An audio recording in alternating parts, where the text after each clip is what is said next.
Hey guys, so before we get going today, I wanted to just kind of alert everybody, especially if you're part of the home crowd here, if this is your church, man, be lifting up today our college students. They are on their fall retreat. I got a chance to be there yesterday, and I'm going to tell you one of the most exciting things that we have going as a church. If you could have been there when I was there Saturday night, you just would have been fueled, to continue to pour out and to pour into these students and to be a part of what's going on here. I don't know how many students were there. It had to have been, with leaders and everything, 150 people probably in the room that are up there in the mountains. And the cool thing was there was seven colleges and universities that were represented at the retreat. So all around, just a very diverse crowd, a lot of things going on with the different colleges here. So if you're part of the church here, I just wanted to encourage everybody at both campuses, man, let's lift them up. As I'm speaking right now, they're doing their last session. And I just think, man, when I see our students, I just think, man, what is God going to do in the next generation?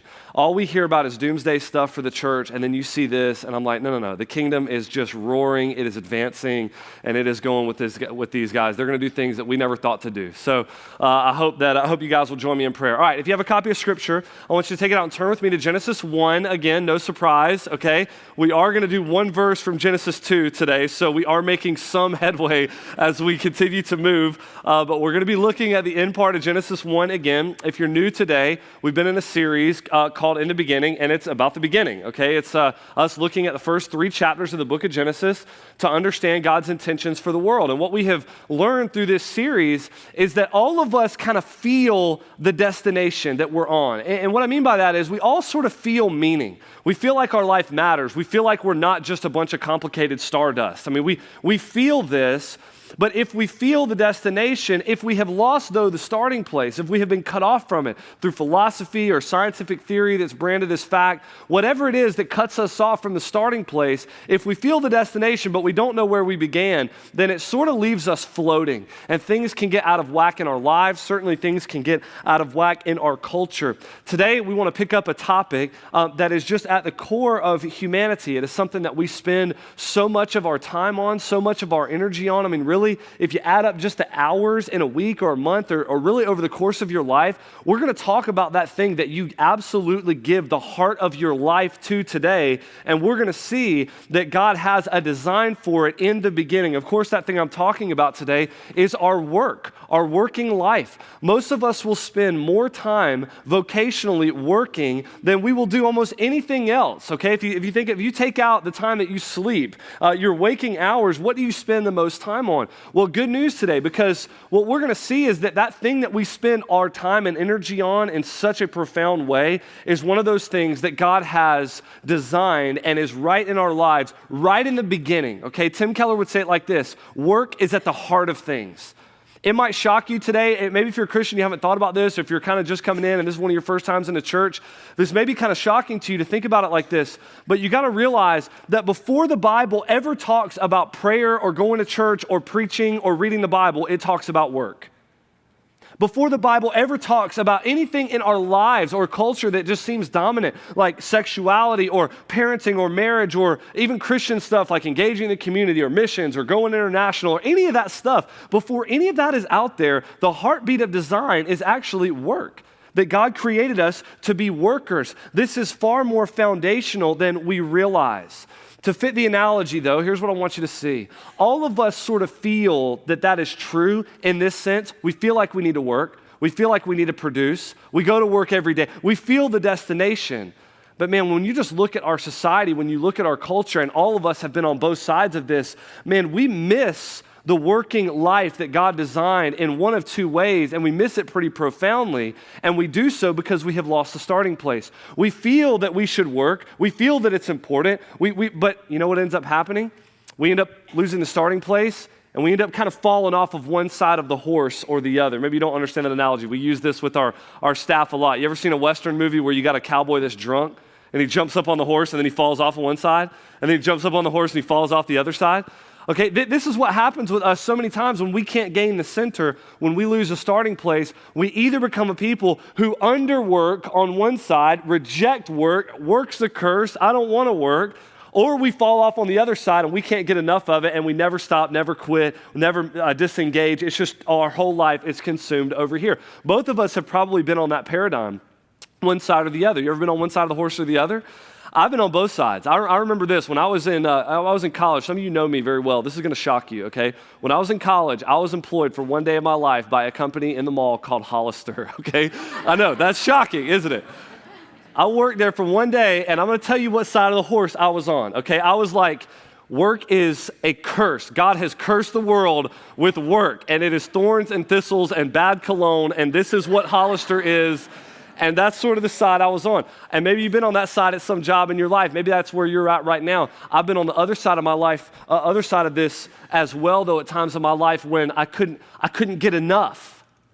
This is how I know that we retain the destination, but we lose the starting place, when we have such wild, varying views on a subject like this. Some of us don't want to start working hard.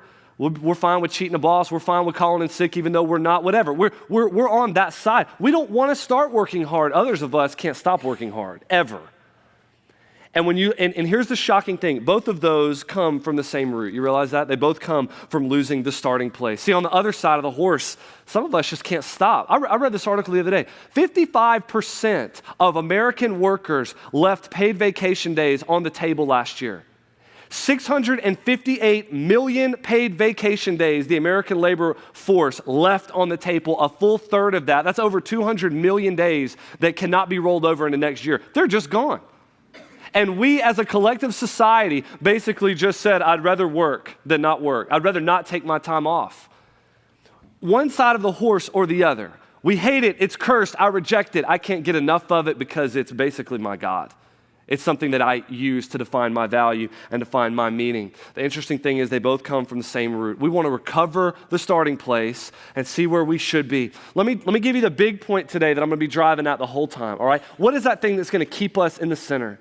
We recover the starting place. This is what we're going to learn about work. As a people in God's image, we don't work for an identity. We work from one. We don't become the type of people who, because we've had a few failures in our working life, and I know that there are some people that could just be lazy. I know my audience, though, I don't think that's where we are. If you're the type of person that's on this one side of the horse, maybe it's because you've had a couple failures in your life, you felt rejection one or two times, and because work is so close to your identity, you would just say it's a curse and forget it. Or maybe you're on the other side today, and because you feel like work is God out there, it is defining you. It is the thing that is getting to tell you your worth and your value, so you always got to go. Keep going harder, keep going harder, keep going harder. We don't have to be on either side of the fence. We can be in the middle. We can regain the starting place, and we can be a people who passionately pursue work because it's good, but we also don't have to give ourselves to it as if it's God. It's good, but it ain't God, okay? All right, let's dive in. We're going to be in Genesis 1 again, same verses that we've been in. We're talking about the image of God. All this stuff kind of stems from the same place. Let me read a passage in chapter 1, then one more passage in chapter 2 here in a minute. I'll explain some things, and then we're going to come out with three big turns, okay? The image of God, the design of man, and a new way forward. All right, let's dive in. Genesis chapter 1, here's what it says, verse 26. God said, let us make man in our image. Very important. We're in the image of God. After our likeness, we favor him. We are like him. And let them have dominion over the fish of the sea and over the birds of the heavens and over the livestock and over all the earth and over every creeping thing that creeps on the earth. So God created man in his own image. In the image of God, he created him. Male and female, he created them. If you're newer with us, you remember that term man is the word Adam, but it doesn't mean Adam in a proper way. It means mankind.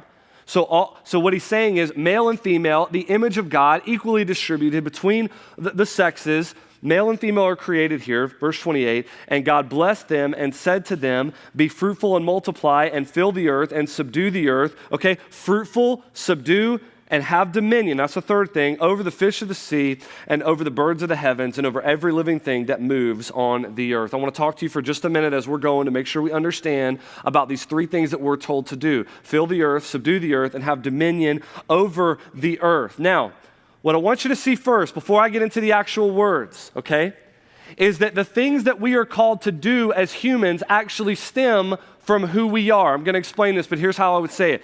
God commands actions that are in line with our humanity.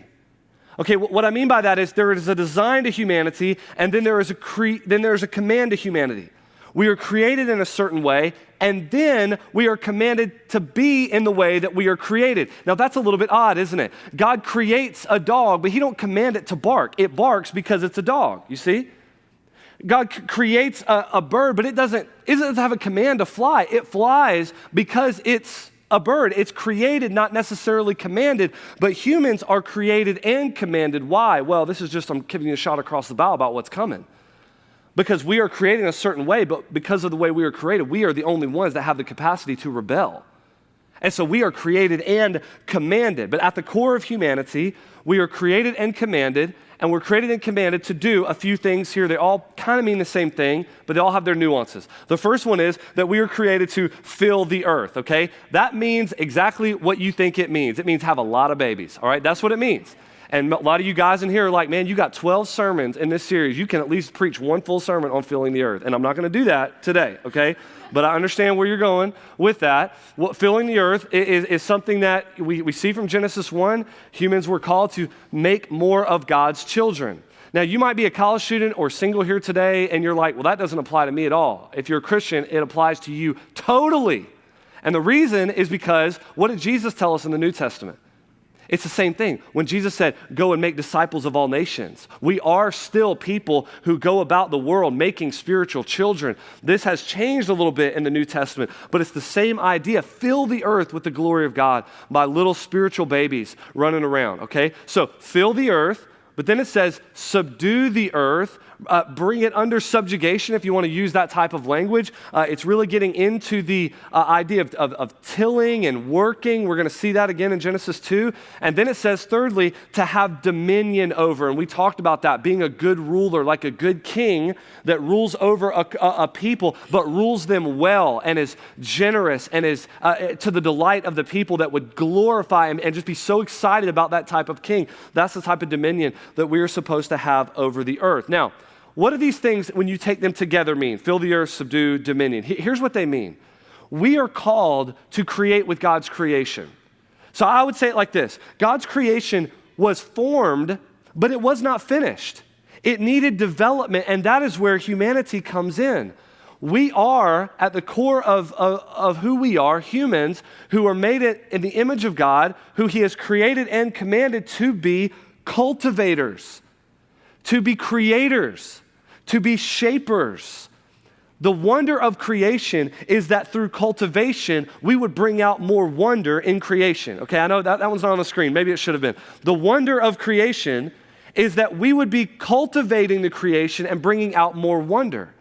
That is where God is most glorified, that he didn't just create this painting that is static. He created the world that continues to create and bring out beauty, and that is what humans are supposed to do. I think the analogy we use a lot of times, you hear people say, hey, we're like the hands of God in the world. And I think that's fine if you want to use that analogy. Maybe a better analogy is like, no, we're like the gloves of God in the world, that his hand is in, he is working, and we are working. Psalm 127, one of my favorite verses, Psalm 127:1, here's what it says. It's the Lord who builds the house. He said, the labors of man are in vain if God isn't the one who builds the house. Well, wait a minute. Man labors, but God builds, and the answer is yes. We labor, we work, we cultivate, we shape, but it is God moving and working through us, and he is working through us to bring about a glorious end.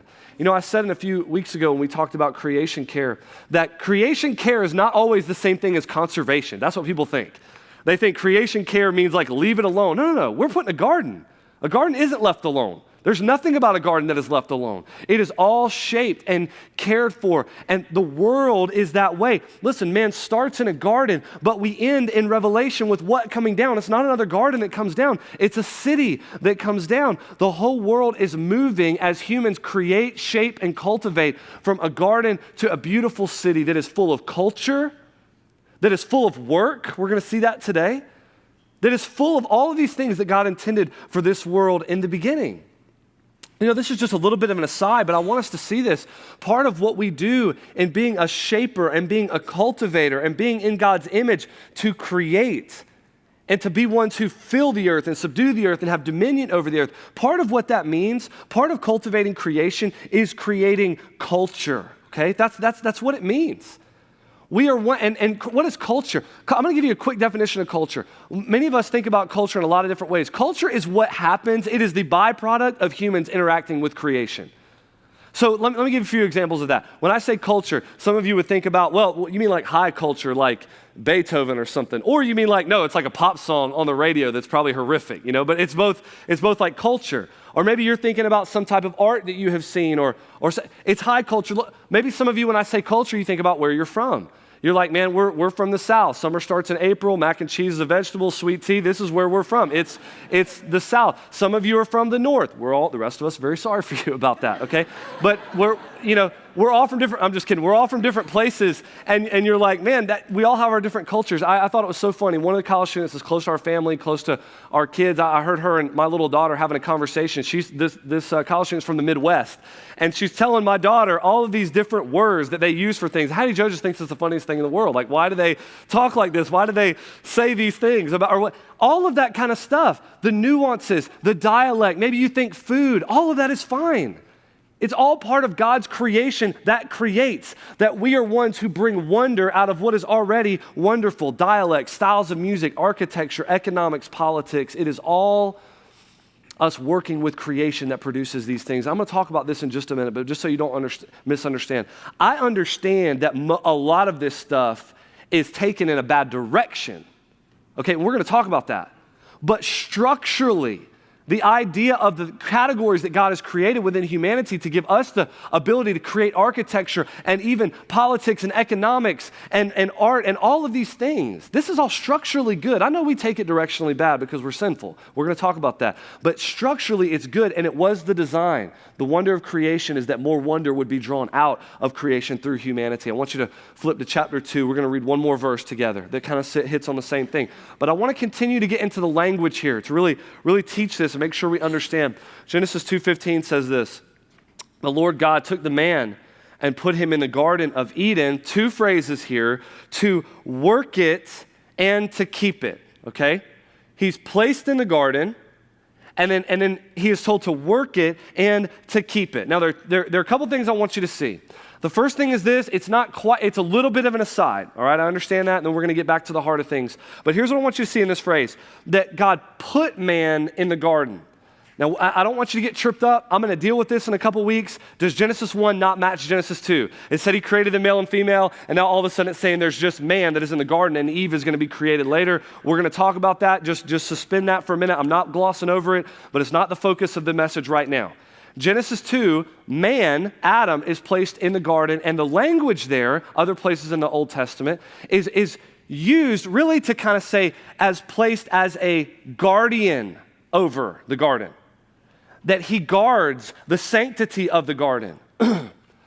I think this is something that absolutely applies to both of us, both sexes that are in the room. I fully understand that. But I want to talk to the men in the room for just a minute and ask you this question. Are we guarding that part of creation that God gave to us? And some of you, when I begin to talk with language about guarding, are you watching the door? That man part of you just begins to come out.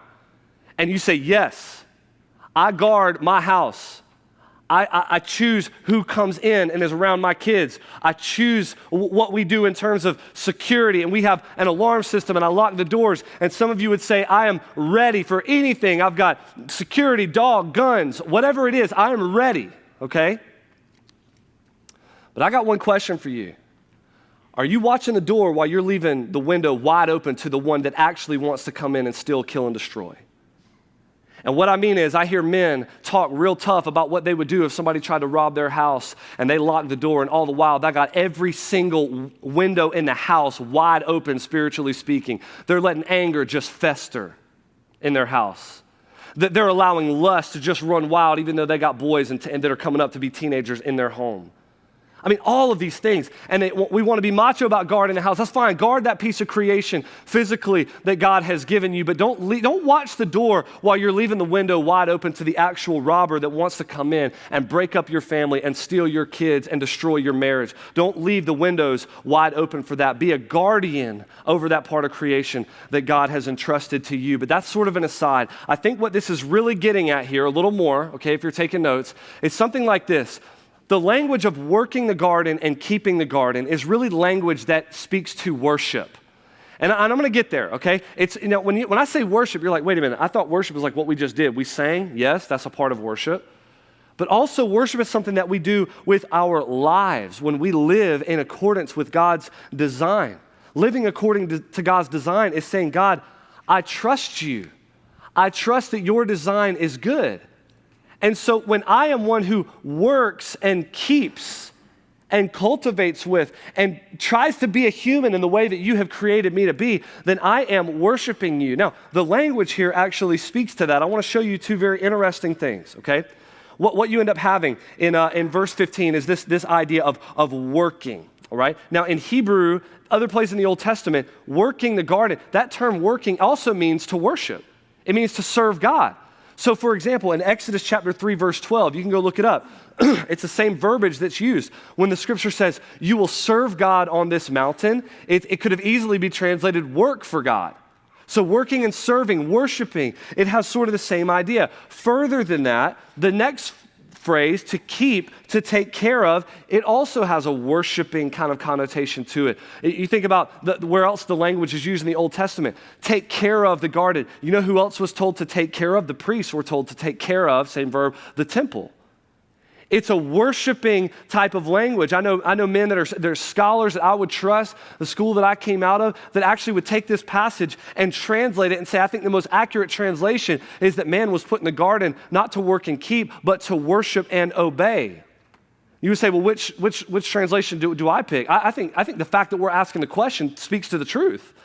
The fact that what we're saying is to work and to keep is to worship and obey, because we are created to work and to keep. We are created in the image of God to be ones who are workers that take creation and cultivate it and shape it and work with it, all right? I told you there were three big turns that I wanted to take. Let me give them to you again. Okay, the image of God, design of man, and the third one is going to be the new way forward. The first one is this, the image of God. Y'all, this will come up, I know, over and over again.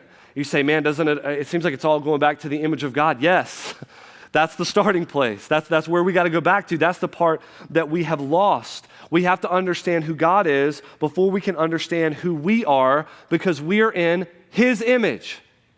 We are in his likeness.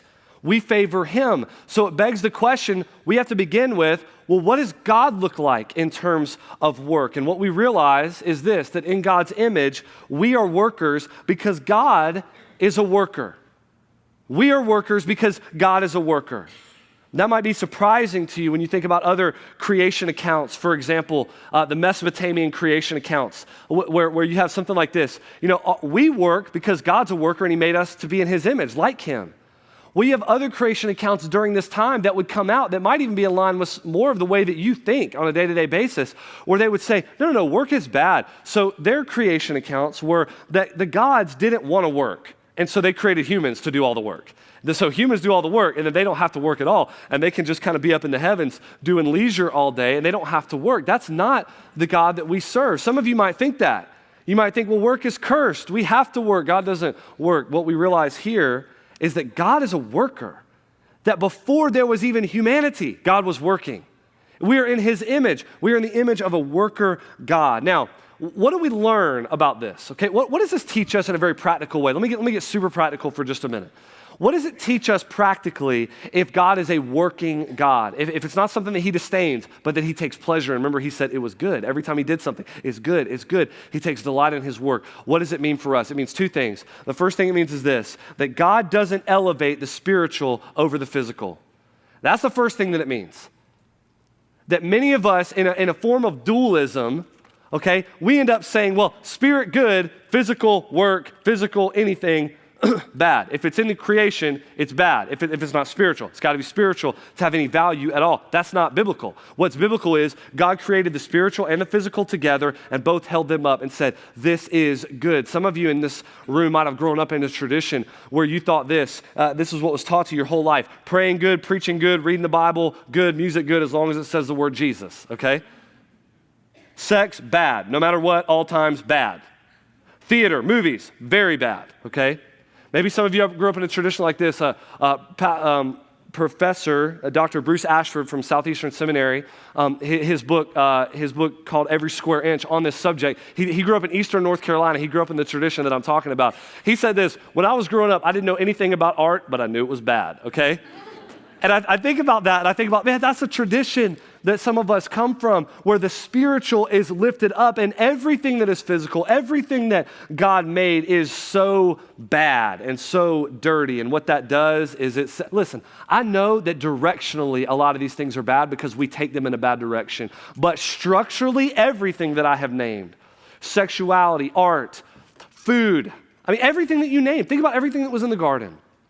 Structurally, it is all good. We should not call it bad. Think about music just for an example. I know that some people can take music in a very bad direction, but the fact of God making music, that's actually good. It's not bad just because it's structurally good, even though it can be directionally bad. In the original creation, all I'm trying to get you to see is that work is in that category of structurally being a good thing. It's not a bad thing. It's not, oh, it's out in the world, so it's bad. Spiritual praying is good. That's a false dichotomy. That's dualism. That's not Christianity. The second practical thing that we learn here about the image of God, that he is a worker, is this, that work is not the result of sin, therefore it should not be avoided.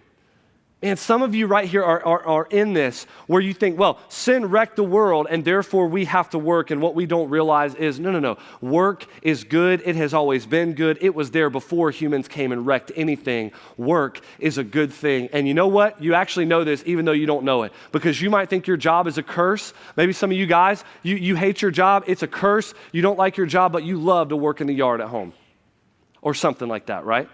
Maybe some of us in the room, our work, we hate our job, but we love to create art, or we love to do something that is crafty, or we love to work on the house in a certain way and to paint rooms and bring order to creation. That is work. It is work. Now, you might think about it like that. You're not getting paid or whatever. It's still work. It is us interacting with creation.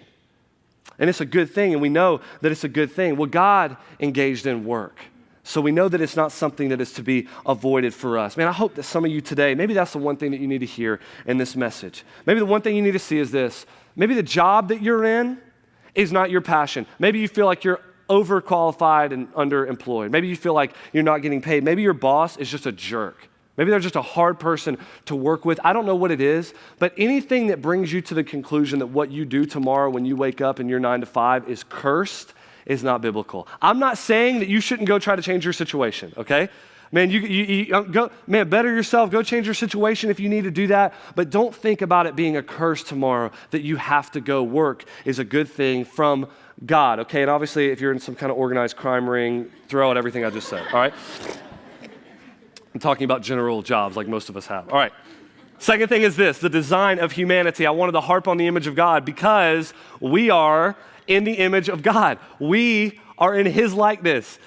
We favor him, in other words. So however he is, that's how we are. We serve a God who works. He worked before sin in paradise, gave us work to do before sin in paradise. It is that God that designed us in his image and his likeness. All I'm trying to, and I've worked to think, okay, how can I say this the best way? This is so simple, but I think this is the best way to say it. Many of us think about work as if it's the activities that we go and do in our 9 to 5 every day. That's just not true. This is what I'm trying to say. We are workers by God's design. That's what I'm trying to say. We are workers. It's not something we do. It is integral to who we are. The dog barks, the bird flies, humans work. It is what we are created and commanded to do. We favor the one who works. I'm always amused by like when we have our kids, because people always do this. I do this too. You look at a child and you're trying to place them with the mother or father. Like, man, they kind of look like you. They kind of look like you. And our two older ones, sort of, people will be like, oh, that one looks like Hey Joe, or that one looks like Anna, or that one looks like you. Then they see our third child, who's the largest kid in the state of North Carolina, and they're like, where did he come from, right? But they're always trying to make those connections. Why? Because we assume that whoever we come from, that we will favor them. And all I'm trying to get you to see is that God is a worker God, and we are worker people. If you're skeptical in the room today, maybe, and we've had skeptics coming in like, man, but this is an intriguing sermon series for some of you.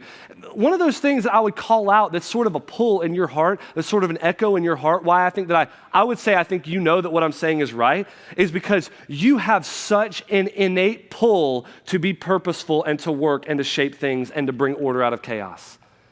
And you might say, well, evolution teaches me that because I need to, do that in order to get by. You know what? There are plenty of people in this world that don't need to work another day in their life because their needs are totally met and totally taken care of, and they're going to wake up that next day and they're going to feel that pull.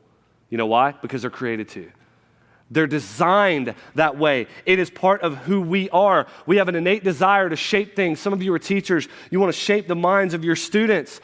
Some of you have at work, you want to shape the numbers of a dismal performance in the sales division. You want to shape that.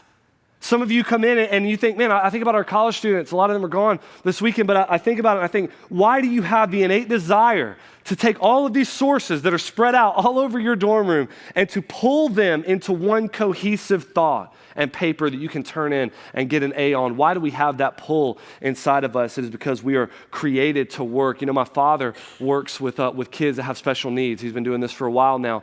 And one of the things that has been kind of in vogue recently, I don't know how recent, maybe even go back a couple decades, is that people are realizing that in these kids, the greatest thing they can give them is vocational skills. Why? Because they need to be taken care of and meet their needs? Probably not. Either their parents are going to meet their needs and maybe have to do that the rest of their life. If not, our government is certainly going to do that. It's not that they're not going to have their needs met. It's that it's not about them meeting needs physically. It's that there's a need that is deep inside of them to be productive, and people are realizing, man, this is the best thing we can give them. Because we are created this way, we are designed this way. The problem is this. The problem with humanity is that we reject the design, and we reject it on one side or the other, all right? And this is getting all the way back to the intro. We reject the design. On one side, we hate work as if it wasn't created by God, okay? That's on this side over here, and that's where some of us might be today. Man, how do I see this? I'll give you two extremes, 18 and 80, okay? Now, where I would think about a college student or somebody that's maybe retired or about to retire. Let me give you two extremes. You disdain work equally when you kind of do these things. Maybe a college student comes out of getting their degree, and they have plenty of job offers on the table, but they're not one that is technically in their field, and so rather than work, they just don't work. Maybe for months. Is that okay? Is that right? No. It's rejecting the design. It's saying like, God, I don't want, I was in a community group with a guy one time where he said, hey, I'm getting laid off from my job, but then I figured out that I can get unemployment and almost make the same amount of money. I've got another job on the table that I could take, but I'm not going to take it because unemployment will pay me. And I looked back at him and I said, where did you ever get the idea that work is about money? Who gave you that? Work is about your design. Work is about who you are. Work is about, I think about people that on the other side that are approaching retirement. I've seen people, I've got a guy in our community group, I feel like handles this the exact right way. Yes, retired. Does that mean they don't work? No, it doesn't mean that. It means that they get to work on their time. And when they get tired, they go home, okay? But it doesn't mean that they're just not going to do it. People have thought about, I'm going to retire and I'm just going to leisure. For 30 years, you can only take leisure in measure. It's against your design. We work 6 days. And rest. You try to leisure for 30 years and you see how that works out for you. How many of us have known something or seen a story somewhere where somebody won millions in the lottery and 3 years later their life is an absolute train wreck? Why? Because they tried to embrace leisure, leave work, and they forgot the fact that work is part of your design. I'm not saying you're approaching retirement. I'm not saying your work don't change. I'm not saying you don't go do something with the rest of your life that you've wanted to do your whole life. But man, to think about, hey, I'm just done and I'm not going to be productive and produce anymore, whether that be in a nonprofit way or a church way or even if you're just going to stop, you reject the design. Of course, the other side of the horse is this. The other side that we fall off of is this. We love work too much. It has become our God like anything else. We take a good thing from God and then we replace God with it. And we chase it with our life and we say, this thing is strong enough for me to build my identity on and I'm going to be who it tells me that I am. And if I do a really good job, that's going to make me know that I'm okay. It's going to make me know that I'm worth something in this world, and therefore we end up bowing down before it. And we chase it as if it is God. We chase the things that gives us money, security, status. Instead of praising God for what he has given us, we take it and we say, I will replace you with it. It will sit on the throne of my life and I will chase it forever. We can't fall off either side of the horse. We are created in God's image. The design of man is to work, but not rejecting the design on one side and saying, I hate it, not rejecting it on the other side and saying, it is my God. We need a new way forward. Let me close with this. The new way forward. Some of us underwork, some of us overwork, but what's the answer? Some of us are on the side over here where we're fine with calling in sick even though we ain't sick. And then others of us are on the other side over here, where even though we are sick, we have that super driven, I'm going to be a CEO one day, that I don't care, I'll drive my health and my family into the ground because I am pursuing this as if it is God. In both cases, we are rejecting our identity. They come back to the same root. They come back to having lost the starting place. If we reject the starting place, which is God has created us to be his children, and in his image we go work. If we reject that design on either side, we will become a people who decide to go out and try to build an identity on our own. And you know what? Work will become a great candidate for that, because we get a lot of praise from it when we do a good job, or we can hate on it when we don't. Here's what I want you to see. Your work can never tell you who you are. It is not God, okay? It's not God. It doesn't get to dictate to you who you are, but there is a God in heaven, and I want you to understand what he declares over you and what he says about you. We miss so much in so many ways. We sin, we're guilty. God still loves us. He cares. One of those ways that we miss it all the time is in our working life. Some of you underwork and you cheat your boss. Others of you overwork and you cheat your families, because even though you come home, you are not mentally engaged with them. You are still at work all day. Work is a major problem for us. So Jesus has come to work, okay? Work is a problem for us. So Jesus Christ, the second Adam, has come to fix what the first Adam broke for us and what every one of us has fallen into. Jesus has come to work for us, and this was his work on our behalf. He decided to live a life that we didn't live and die a death that we deserved. In the places that we have failed in our working lives, underworking here, overworking there, we deserve before God, who is righteous and holy, who has never sinned at all. When we sin before him, we deserve death and we deserve exile, but Jesus took both so that we would have neither.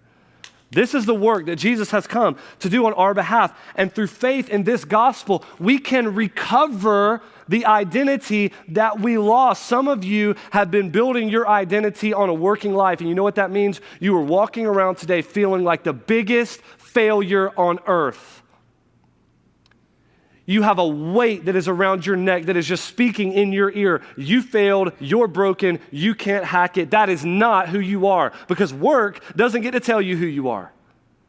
Others of you on the other side, you think you are maybe even smug, prideful. I don't need God. Why? Because work is speaking some great things to me right now, and I'm succeeding. And you know what? One day you're going to get old and you're not going to be able to work anymore, or one day you're going to die and you're not going to be able to work anymore. And it will not have been a sufficient stronghold God to build your identity on. It will fail you, so we need a new way forward. And the new way forward is the gospel. How freeing is this statement? Let me ask you a question. How freeing is this? All right, listen to this statement. There is no amount of work that you could fail in that changes anything about actually who you are. And there is no amount of work that you could succeed in tomorrow that changes who you are. You do not work for an identity. You work from an identity, and that identity is you are a child of God. So what do we do? Where do we go? Here's where we go. Dietrich Bonhoeffer said this. I love this. The Christian hope, it sends man back to his life on earth in a new way. That's interesting, because you would think the Christian hope sends you off into the clouds thinking about heaven, right? No. What Bonhoeffer said is the Christian hope, it does that, but it sends you back to your real world life. It just sends you back to that in a brand new way. You don't got to think about heaven as you leave here. You can think about your 9 to 5 tomorrow in a different way. How does this change the way that we work? The two words I would characterize and sum all of this up is this. You don't have to be apathetic about your job tomorrow, and you don't have to be anxious about your job tomorrow. If it's God to you, you're going to be anxious about it because it could leave you in a second. That's very scary. And it will produce tons of worry and anxiety in our life. You also don't have to be apathetic about it. I've been on both sides of those. I've been pretty apathetic, like when I was working at Hollister, okay? And I've been on the other side when I was planting this church. About for the first 2 years, you move your whole family, you take a shot, you do all this kind of stuff, you leave what is comfortable. And for a couple of years, there can be some anxiety in that, and it was sin. It's like, hey, serving God is like what I'm trying to do, but actually the serving part has become God when I'm that worried about it. I've been on both sides. We've all been on both sides of this is all I'm saying. But we don't have to be on both sides of it anymore. Your identity is in the gospel. Your identity is a child of God. Now let's go and work from that identity tomorrow, all right? Let's pray.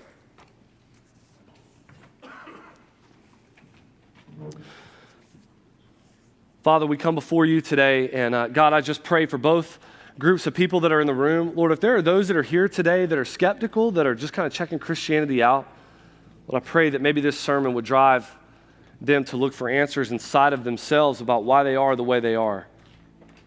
God, we all look to shape things. We all feel the desire to be purposeful, even if our needs are totally met. It never goes away. It's because we're in your image. God, I pray for those of us in the room that are believers that want to live in a new way tomorrow, that want to attack our 9 to 5, not because it's God, but because it is good. It is structurally good. Lord, for those in the room that are feeling apathy about what they do tomorrow when they go to work, Lord, I pray that you would allow them to see the value in it, that you have created them to be a worker and you have created the physical to be good. God, they would see and have a high view of it. Father, I pray on the other side, those of us maybe working so much that we have great anxiety about our job. We have great anxiety about the things that we have to do tomorrow.